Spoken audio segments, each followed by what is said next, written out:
Саламатсыздар урматтуу көрүүчүлөр, бүгүн биз жактоочулук, укуктук талаа жөнүндө сөз кылабыз. Студиябызга мына ушул чөйрөдө тажрыйбасы мол, көптөгөн окуяларга туш болгон инсан келди. Жактоочу, юрист Жанат Гүлжигитов. Атайын убакыт бөлүп келгениңизге чоң рахмат.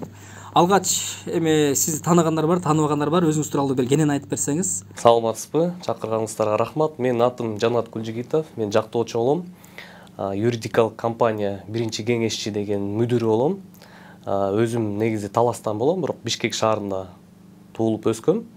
Анан эң биринчи эле ошо 61 мектепте окугам, физика математикалык лицейде. Андан кийин Кыргыз Орус Славян университетинин юридикалык факультетин окуп бүтүп, ошол юридикалык практиканы баштагам. 2018-жылы баштагам. 2018-жылдан 2020-жылга чейин жалаң жарандык иштерге катышып жүрчүм. Юридикалык практика өткөрүп, 2020-жылы Адилет министрлигинен лицензия алып, ошо адвокаттык ишке киришкем. Негизи эле ошол биз юридикалык факультетте окуганда эле ошо мага адвокаттык кесип кызык болгон.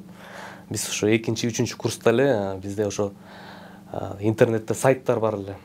Акысыз консультация, юридикалык консультациялар берүү.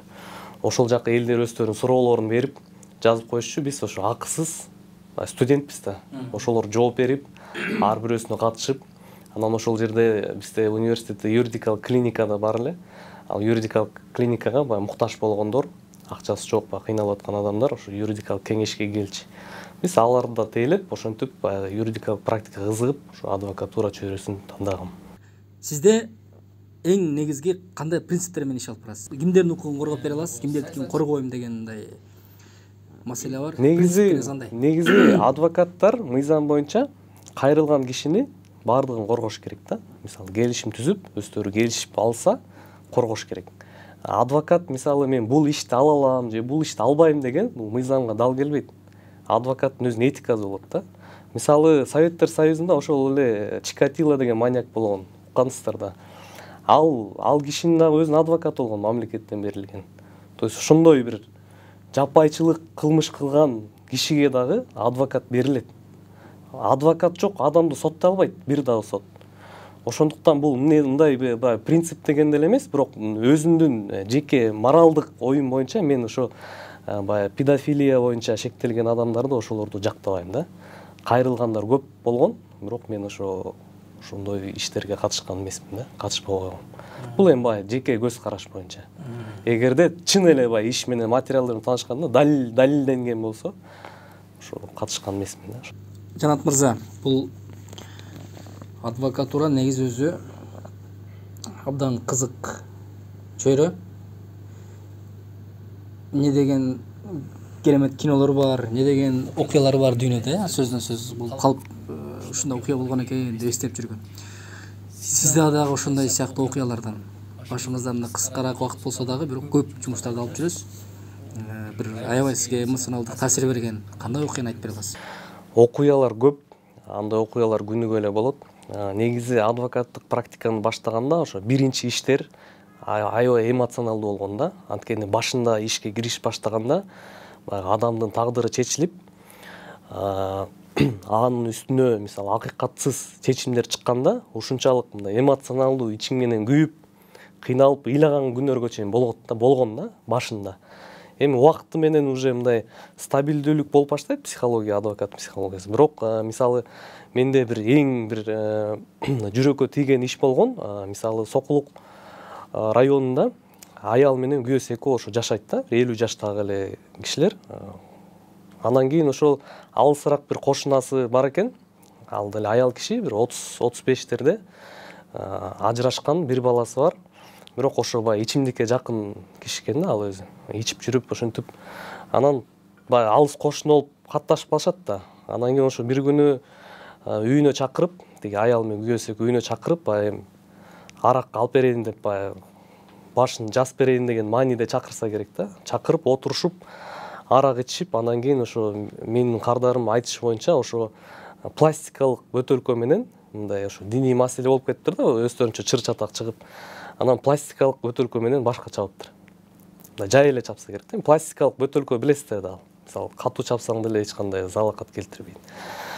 Анан тиги алыс кошунасы ошо чыгып, үйүнө кетет, 4 күндөн кийин каза болуп калат. 4 күндөй.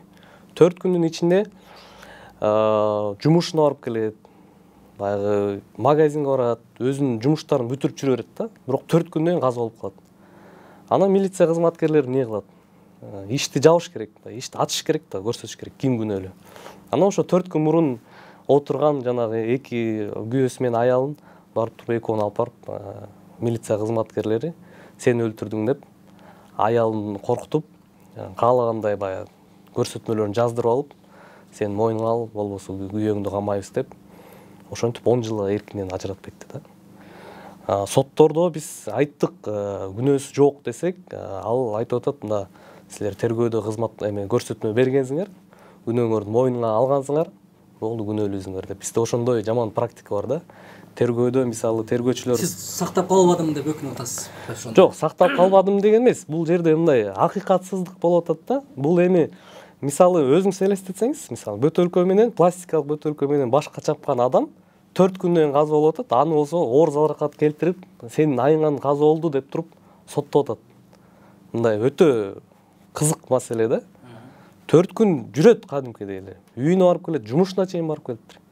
4 күн ичинде ким менен жолуккан, эмне болгон, мисалы көбүрөөк ичимдик ичип алганбы, аны эч ким билбейт да. Ошонун баарын тергөө аныкташ керек эле да. Соттор аныкташ керек.